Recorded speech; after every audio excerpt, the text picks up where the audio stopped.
I tried it, but I had to practice. So now I would try different things. And one thing that I must tell each of you, if you use the word can't do something or can't, as it relates to music, really anything, but particularly as it relates to music, get that word out of your vocabulary.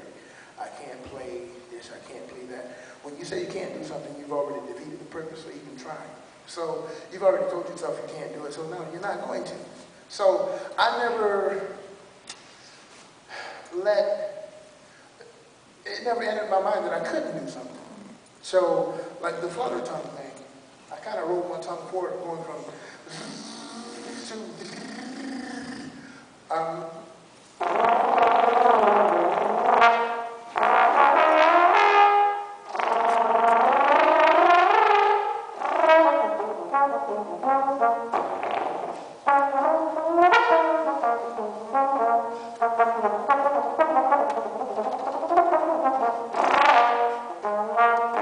so incorporating something like that. I worked on it in all registers.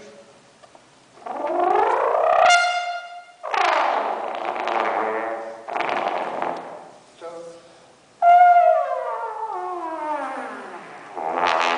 things like that, inflections, I would work on those things. So nothing really just happened. You may be playing and stumble upon something that may become one of the hippiest things that you can do on your instrument, and it may be a mistake.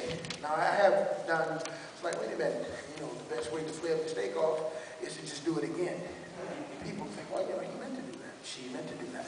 So then the first time I went to Australia, 1990, I heard the didgeridoo for the first time, and I tried to play it and couldn't, because the opening of the instrument itself is a little shaped differently than the trombone. It's even larger than the tuba mouthpiece, but I didn't really know the technique, but I remember the sound. So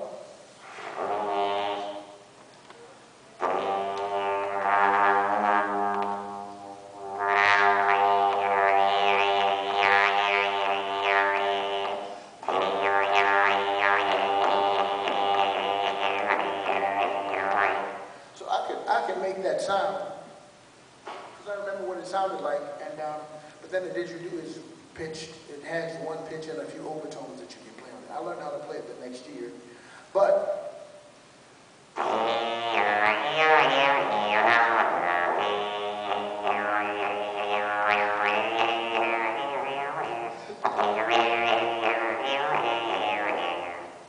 I heard that sound, I tried to imitate that sound.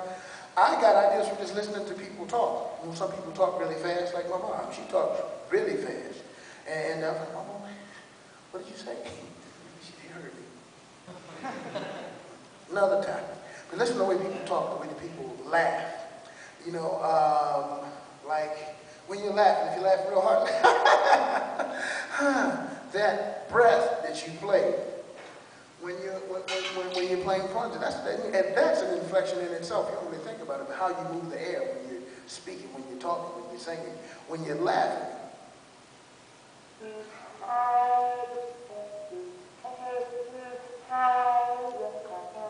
So rather than just going wah, wah, wah, you can do like how, the opposite of wah. And I first heard that on a recording by Tyree Glenn playing this week.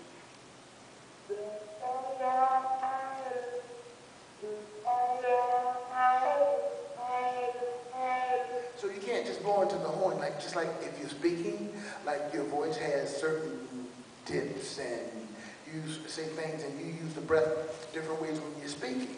Like if you're at a game, you're like, hey, throw the ball and such and such and blah, blah, blah. You're on the phone with your lady or you know, your boyfriend, you're like, yes, yes, I saw the game.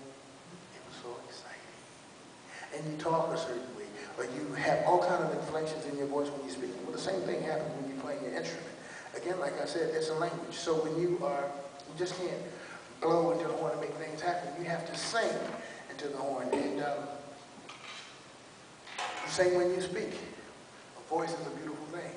So, sorry for that long answer to your question, but it didn't just happen. A lot of those things I worked on in particular registers. I was like, wow, I want to do it in every register. So it took practice, and some things I stumbled on, but most of them, I heard people doing them before, or I was inspired by the sound of the didgeridoo, the way that someone laughed, or the way that someone spoke. So, you know, or like a whining child, when you tell them they can't have something, like that sound, it's cute. You see little kids, I want those cookies. No!